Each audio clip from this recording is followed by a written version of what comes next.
Our next award is Maharshi Valmiki Puraskar, and the recipient of this award is internationally famous and eminent poet Sudhakar Gaidhani, who is referred as Mahakavi in Marathi literature, and it's a pride for the Marathi literary world. I again request Prathamesh to display AI-generated Maharshi Valmiki. प्रणाम। मुझे आदि कवि महर्षि वाल्मीकि के नाम से जाना जाता है। मेरा कालखंड त्रेता युग का है। तत्कालीन प्रचलित संस्कृत भाषा में प्रथम महाकाव्य रामायण की रचना करने का मुझे सौभाग्य प्राप्त हुआ है। मैं मर्यादा पुरुषोत्तम दशरथ और कौशल्यानंदन श्री राम जीवन काल का साक्षी एवं शाश्वत दृष्टा भी रहा हूं और सापेक्ष रूप से मैंने उसे अनुभव किया है। मेरे द्वारा रचित रामायण नामक ग्रंथ को त्रिकालाबाधित बनाने और उसे अमृतत्व प्रदान करने के लिए समस्त मानव समूह का कृतज्ञ हूं। रामायण तत्कालीन प्रत्येक घटनाक्रम का ऐतिहासिक एवं आध्यात्मिक विश्लेषण है। मैं प्रसन्न हूं कि महावाक्य देवदूत के रचयिता कविवर्य महाकवि श्री सुधाकर गायधनी जी को महर्षि वाल्मीकि मेरे नाम से पुरस्कार से सम्मानित किया जा रहा है। मैं सुधाकर जी का अभिनंदन करता हूं और प्रसन्नता अनुभव कर रहा हूं।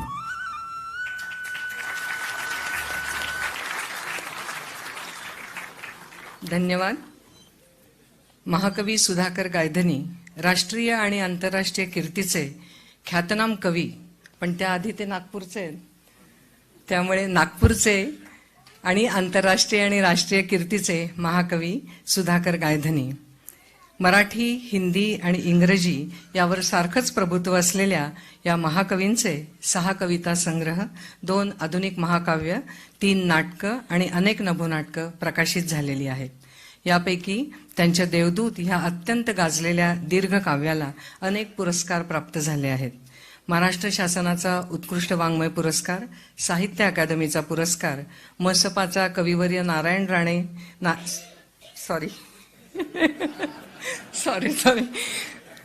मसपाचा कविवर्य नारायण सुर्वे साहित्य पुरस्कार प्राप्त झाला आहे। मी अजिबात मुद्दामून केलेलं नाहीये। त्यांनी स्वतः लिहिलेल्या सईबाई भुलाबाई, राईबाई भुलाबाई या नाटकाच्या संगीत दिग्दर्शनासाठी उत्कृष्ट संगीत दिग्दर्शनाचा महाराष्ट्र राज्याचाही पुरस्कार त्यांना मिळाला आहे।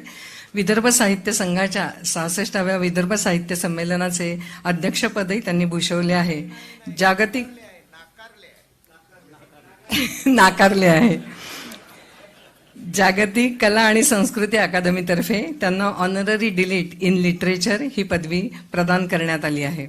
त्यांच्या कवितांचे भाषांतर तमिळ, हिंदी, कोकणी, बंगाली आणि गुजराती या भारतीय भाषांमध्ये तर झालेले आहेच, परंतु परकीय भाषांबद्दल सांगायचं तर इंग्रजी, Romanian, Italian, Chinese, Spanish, Macedonian, Arabic, Swedish, French, German, Russian, Greek, Albanian, Portuguese, Croatian, Turkish, Tajik, Vietnamese इत्यादी इत्यादी इत्यादी। मला वाटतं एवढं एकच वाक्य त्यांची ओळख आणि त्यांचं आंतरराष्ट्रीय कर्तृत्व सिद्ध करण्यासाठी पुरेसं आहे। पुढे काही बोलण्याची गरजच नाही, पण अभिमानाने सांगावंसं वाटतं ते त्यांच्या सन्मानाबद्दल। त्यांना राज्यातील, देशातील आणि जागतिक दर्जाचे अनेक पुरस्कार, मानसन्मान प्राप्त झालेले आहेत, ज्यामध्ये रोमानिया इथे दिला गेलेला विल्यम ब्लेक इंटरनॅशनल अवॉर्ड 2021ला, तसेच युरोपमधील प्रतिष्ठेचा, अत्यंत प्रतिष्ठेचा मानला गेलेला silver cross for culture world medal हा पुरस्कार 2021 मध्ये त्यांना मिळाला। त्याशिवाय भूतान देशाकडून आंतरराष्ट्रीय शांतिदूत सन्मान त्यांना प्रदान करण्यात आला होता। तसेच महाकवी म्हणून ख्याती असलेल्या गायधनी यांना कोलंबिया, पेरू आणि बांगलादेश या राष्ट्रातील जागतिक साहित्य संस्थांकडून लागोपाठ 3 विश्व सन्मान प्राप्त झालेले आहेत।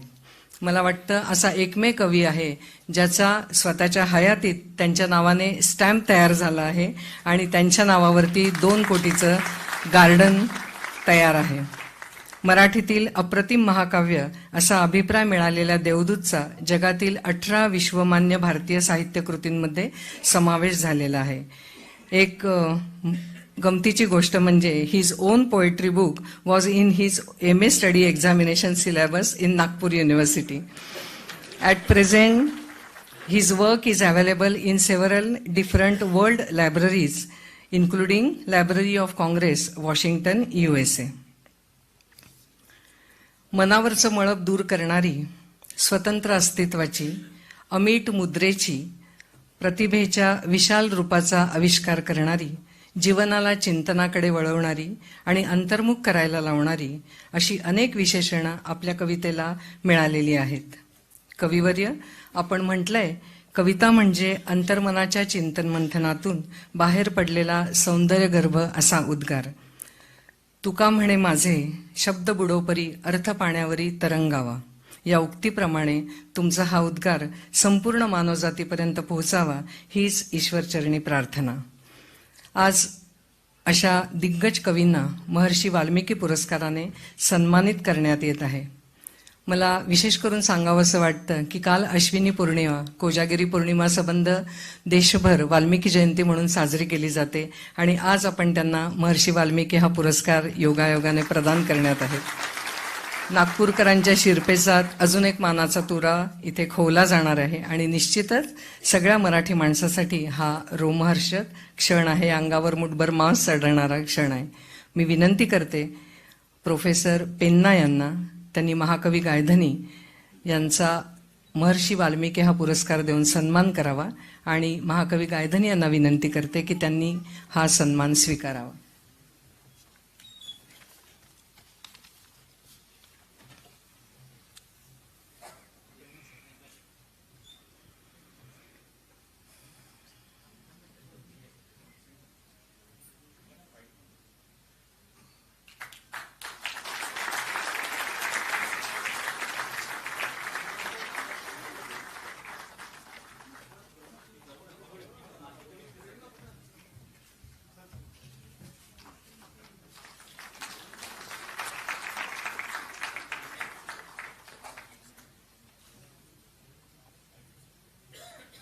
धन्यवाद.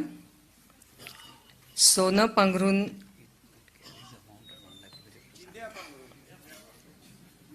नाही, मी वेगळं सांगते. सोनं पांघरून सोनंच विकणाऱ्या आणि शब्दांचंही सोनंच करणाऱ्या महाकवींना मी विनंती करते की त्यांनी सोन्यासारखा त्यांच्या रसिकांसाठी आणि चाहत्यांकडे आता संवाद साधावा. सर्वप्रथम तुम्हा रसिकांना माझा मानाचा मुजरा. तुम्ही नसाल तर काही होऊ शकत नाही, मंच शून्य होऊन जाईल.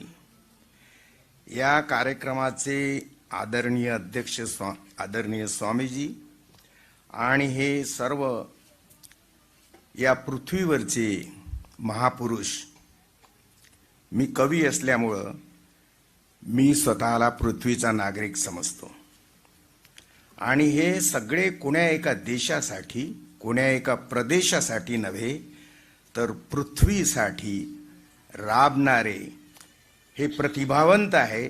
यांनाही मी मानाचा मुजरा करतो.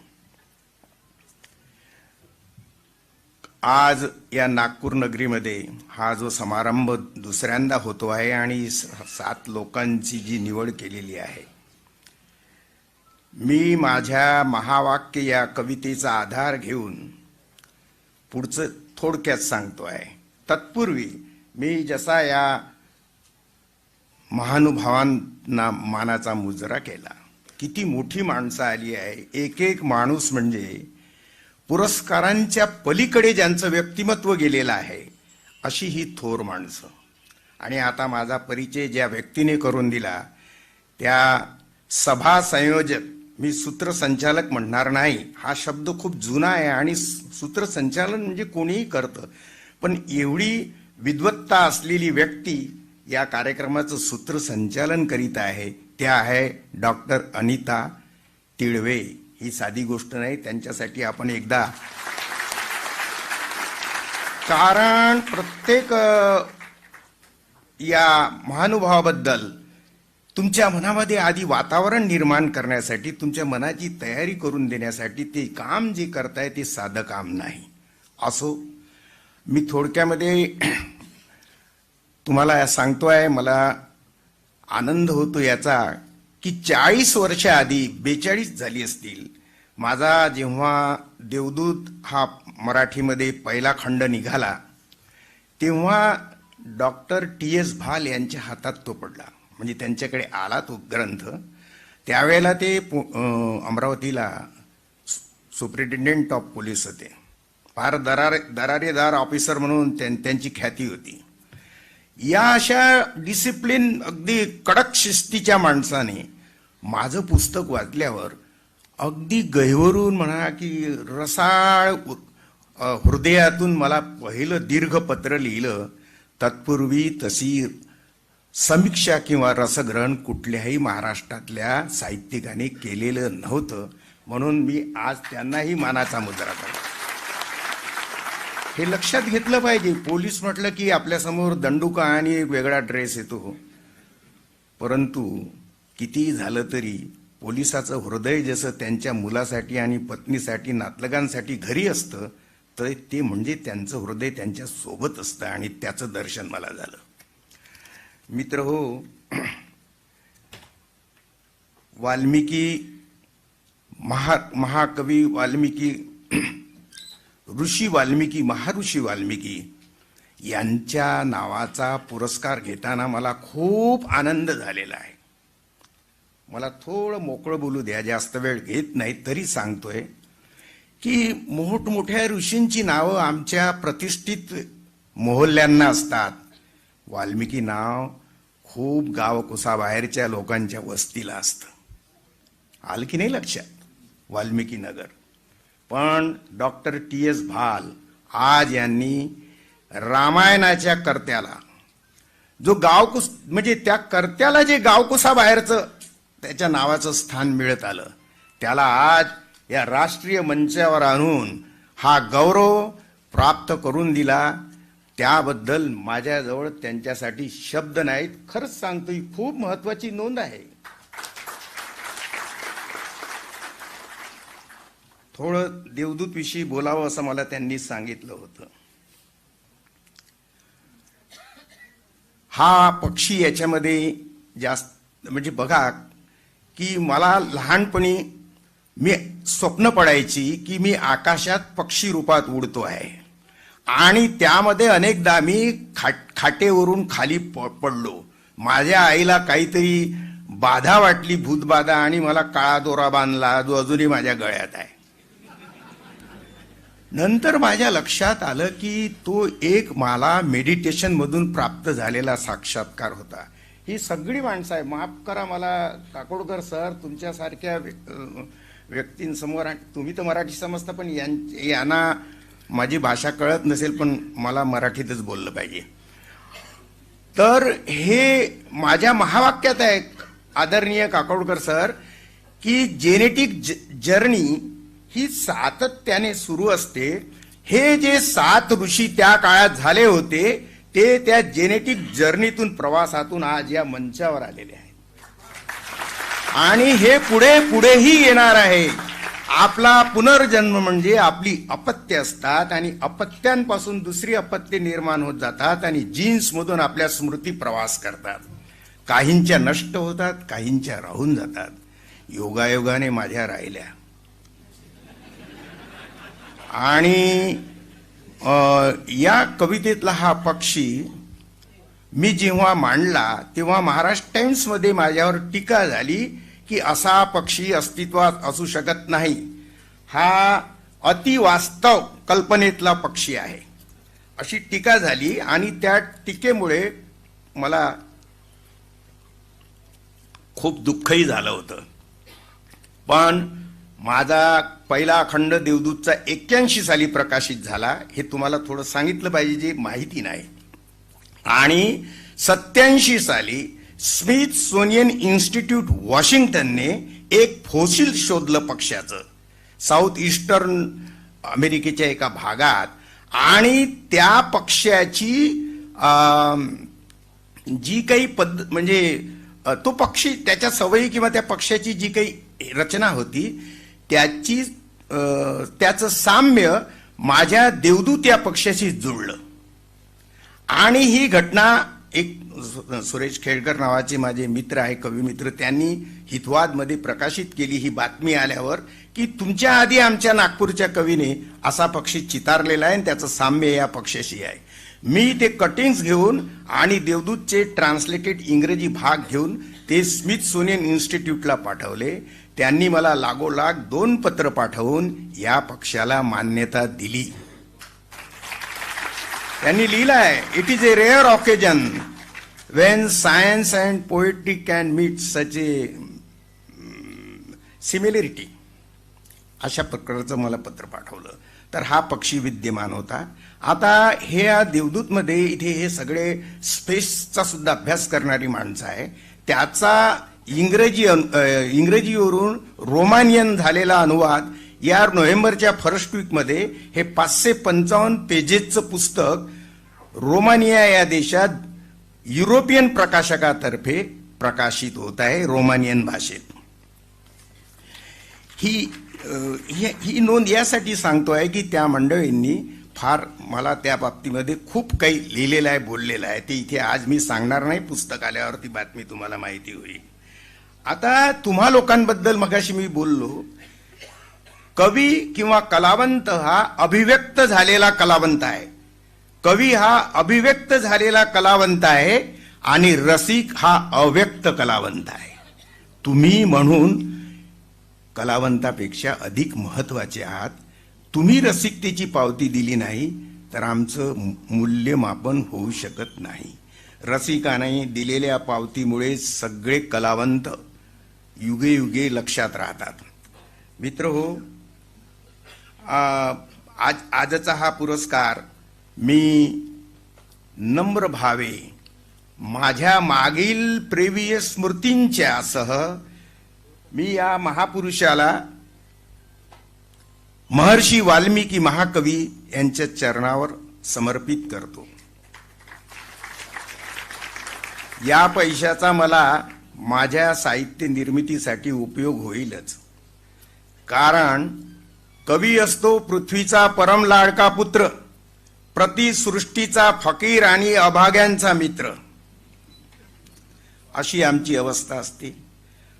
एक शेवटची छोटीशी कविता. माणूस असे जगावे की बागेतल्या फुलांचे कुणी गजरे कुणी हार व्हावे. माणूस असे जगावे की बागेतल्या फुलांचे कुणी गजरे कुणी हार व्हावे. माणूस असे खल्लास होत जावे की जसे हळूहळू कुप्पीतले अत्तर उडावे. अलमस्त जगावे मौज करावी लुटून घ्यावा काळ. जशी झटकली सकाळ राजा तशीच संध्याकाळ. दुनियेची अरे लूट करावी लुटीत लुटावी व्यथा. दर्याच्या शाईने लिहावी दर्दे नभावर कथा. ज्या ग्रहावर माणूस आहे तिथे तितंबा भारी.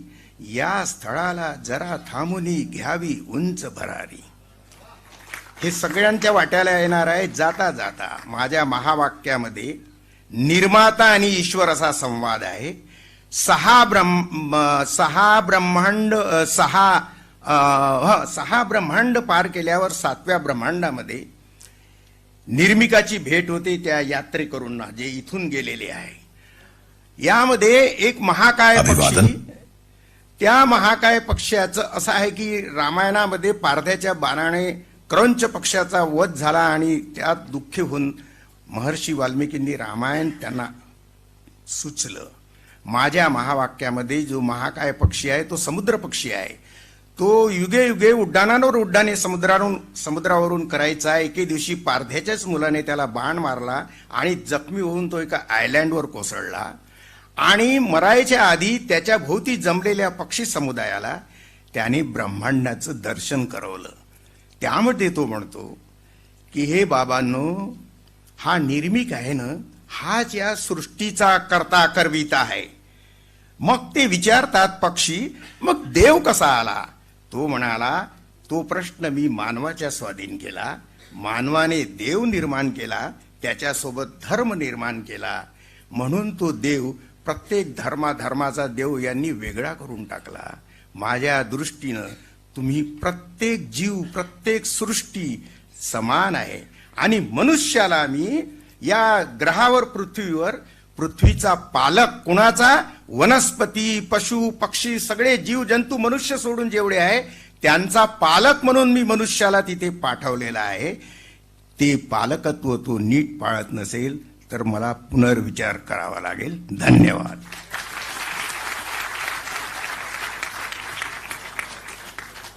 धन्यवाद सर. आपण नुसतेच मोठे कवी नाही आहात तर मोठ्या मनाचे कवी आहात. मुद्रण दोषासारखे माझ्या बोलण्यातले दोषही आपण बाजूला ठेवले, त्याबद्दल धन्यवाद. ही सगळी मोठी व्यक्तिमत्व आज व्यासपीठावर बसली आहेत आणि यांनी आपली सुंदर कविता ऐकवल्यावर मलाही बाबा बोरकरांच्या 4 ओळी आठवल्या. धन्य ती जीवने जी तृप्तीची तीर्थोदके, धन्य ती जीवने जी तृप्तीची तीर्थोदके, चांदणे जातून फाके शुद्ध पार्यासारखे, धन्य तो देहांत जो सागरी सूर्यास्तसा, अग्नीचा पेरून जातो रात्रगर्भी वारसा. धन्यवाद.